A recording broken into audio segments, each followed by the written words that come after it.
এখন কন্টেন্ট ক্রিয়েটরদের একটা দারুণ কোয়েশ্চেন আছে, সবাইকে জানিয়ে দিবেন আমার পক্ষ থেকে অ্যান্সারটা।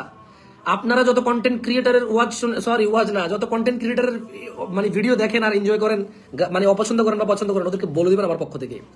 তারা একটা লজিক দেয় যে আমি যদি মনিটাইজেশন না করি স্টিল অ্যাডভার্টাইজ আসবে। আজান হয়ে গেছে, আমি শেষ করে দিচ্ছি। আমি যদি ভিডিওর মধ্যে মনিটাইজেশন না করি স্টিল অ্যাড আসবে, তো তাহলে আমি মনিটাইজেশন করলেও অ্যাড আসবে, আমি মনিটাইজেশন না করলেও অ্যাড আসবে। আরে ভাই, তুমি মনিটাইজেশন করলে অ্যাড আসলে গুনাহ তোমারও হবে, উপার্জন যেটা হবে এটা হারাম উপার্জন তোমার হবে।